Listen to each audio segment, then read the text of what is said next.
Hello, and before anybody says anything, I know it's been over a month since I've been active, and I'd like to apologize for that. I could make up a bunch of excuses, but it all just boils down to me being lazy.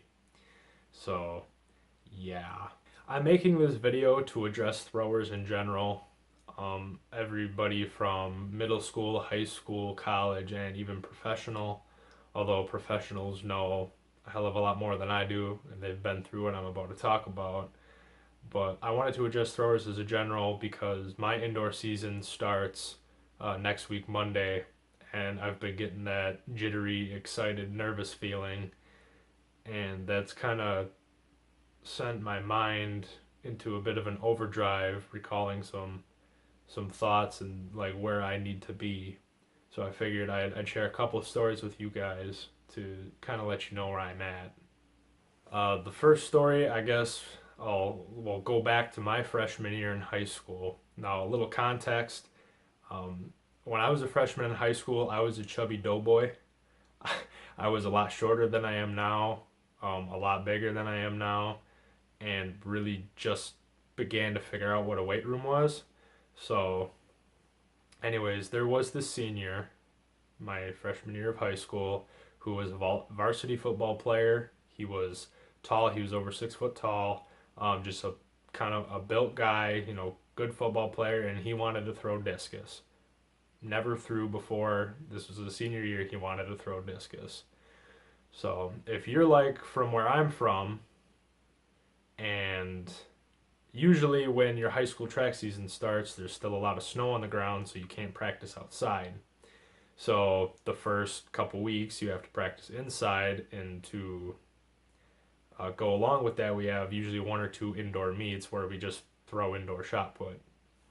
Well, he never practiced indoor shot. He always went off to his corner and did disc drills. Like he'd do the broom, drill, keeping your arms up, your shoulders up. He would just do a lot of footwork, and he was determined, like, I am going to be a good discus thrower. So when the time came to go outside and finally start practicing, he realized that drills are a lot different than actually throwing a disc. And it got to the point where he was kind of shutting himself off and just trying to muscle it out there. And it eventually came to be that I was throwing just as far, if not further, than he was. And that really kind of did not sit well with him. So it was to that point where he was always getting frustrated, and about a week after that, he told our coach that he was done. He didn't want to do it anymore. He was done. So his head wasn't in it, and he just decided to quit. My second story takes place my sophomore year of college. There was, to put this in perspective, there was another senior, and he was a shot putter. And it turned out that he threw the year before I came into college. My freshman year, he had an injury, so he took that year off, and then he came back my sophomore year to throw again. And he came back with the mindset that he was going to pick up right where he left off. But as we all know, that's not the case. Those of you that have more than one track season, that never happens. You always have to knock the rust off. But anyways, he was I mean, just he had the perfect body for a shot putter. I mean, he was tall, just massive, just built like a tank, and he would be really good. But once again, his mind really wasn't there. He would always come to practice with, smiling, with an open mind, ready to learn. But after about 10 throws, he'd shut himself off. He wouldn't want to learn. He wouldn't want to hear anything. He just got really upset and just stood around the rest of practice.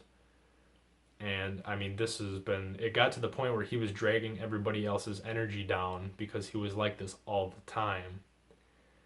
And um, once our indoor season finally started, there was a week where He, same thing, came into practice. He was ready to go, ready to learn, and about 10 throws in, he cursed out the shot, grabbed his backpack, and left. And we all, my teammates and I, stood there kind of wondering what was going on. And then a couple days later, he told our throws coach that he was done and he didn't want to do it. That's another example of that. He didn't want to be there. Now, I know you guys are saying, Neff, get to the frickin' point already. Well, okay, those stories do bring me to the moral of this video, and that is that throwing, just like any other track and field event, you need as much mental strength as you do physical strength. It is definitely 100% a mental game as well as the physical aspect of it.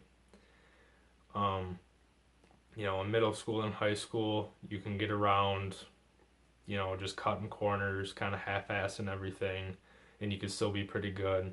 But in college and above, especially D3 college, I mean, you have to want it.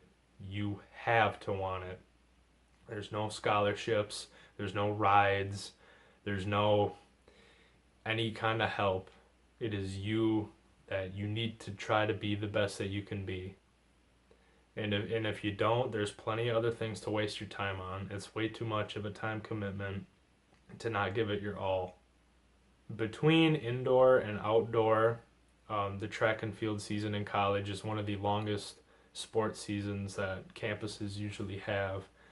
And it is taxing, but you have to keep your head kind of above water per se. And when you're at practice, you need to be at practice. I'm not talking, just physically, but your head needs to be there too. Your teammates don't want to hear about how your weekend was or how many exams you have coming up, because chances are they're in the same exact boat you are. And if you're sitting there trying to socialize and talk to people the whole time when you should be drilling or learning something or improving your throws, it can really hurt you. You need to be there 100% mentally, 100% physically. It's only for a few hours out of your day. And it brings me to another point that throwing, it is a lifestyle. There really is no off season. Now, I'm not saying you should go lift 7 days a week and drill on the weekends and stuff like that. That's not good either. But at least when you're there and you dedicate that time to be practicing, to be performing, you need to dedicate that time. You need to be there for it. And I'm already seeing, and this is just our preseason practices, I'm already seeing some of my own teammates that are cutting corners that are they're not there 100% yet.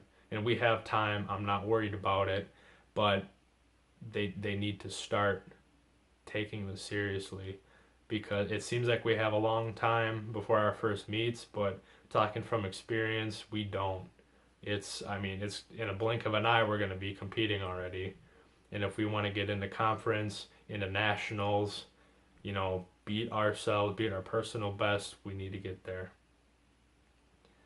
So that I just made this as a quick little just address to all throwers that in order to be your best, you need to be there 100% mentally and physically. So, peace.